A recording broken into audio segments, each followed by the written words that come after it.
If you've watched my review, then you'll know that I absolutely love Smash Ultimate, and if you haven't, then why are you here? Go watch that right now. For me, it could very well be the pinnacle of the series in terms of both gameplay and content, but despite that, there are a few things that I didn't particularly like, some of which I mentioned in my review and others that were omitted just to keep the damn thing under 20 minutes. I'm Jordan from SwitchWatch and I'm here to tell you the 5 things that I didn't quite like about Smash Ultimate. If you're new here, then we would love it if you subscribe to our Switch focused channel. Don't worry, we're usually a lot more positive than this. Now I just want to stress that many of these points are minor nitpicks at best and honestly don't devalue the game in my eyes. They are just things that I want to get off my chest and hopefully have listened to in time for the next Smash game. Firstly, the fact that all music tracks for a particular series are available on all stages related to that character. As an example, every single song from the Zelda series in the game is now available to be played on every Zelda stage. This is a new and welcoming addition to the series.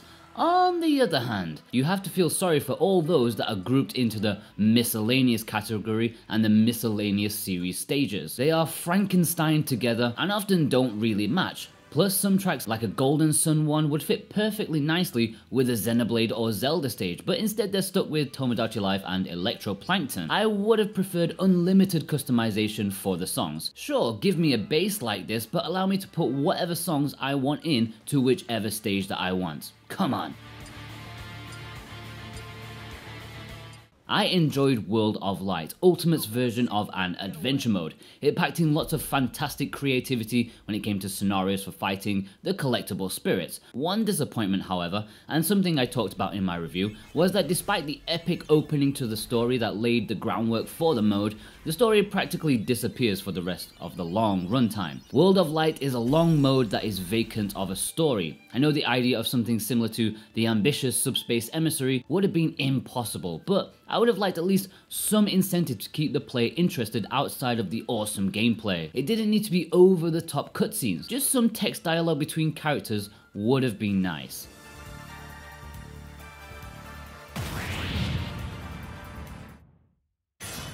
The stage hazard toggle was introduced into this game and was possibly one of my most requested additions to the series.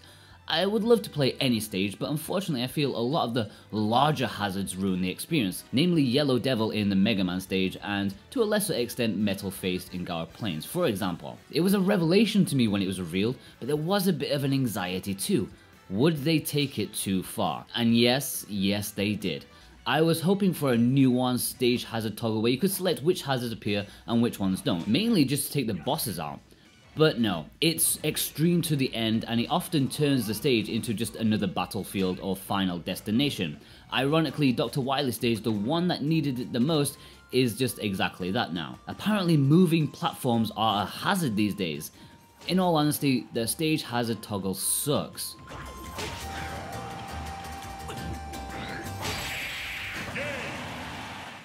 Classic mode is great. I actually love the back to basics nature of it here.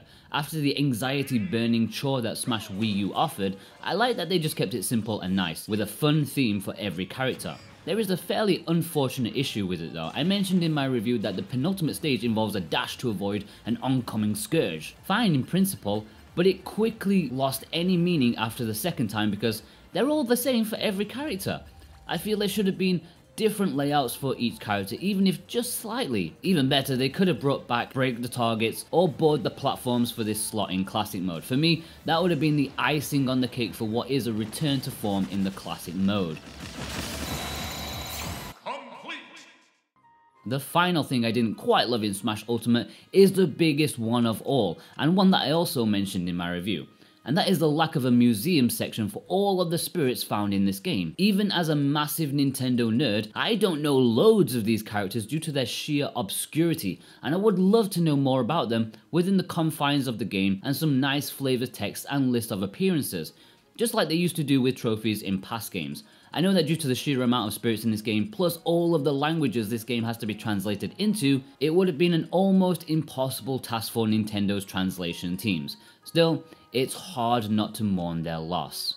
Which of these 5 problems do you agree with most, guys? I put a poll up in the top right hand corner if you want to join in and let me know which one I'm most on the money for. If you have your own personal gripe with Smash Ultimate, be sure to tell me which one in the comments below. Next up is my review of Ultimate, and watch that just to see how much I really do love this game. I'll see you over there, guys. Take care.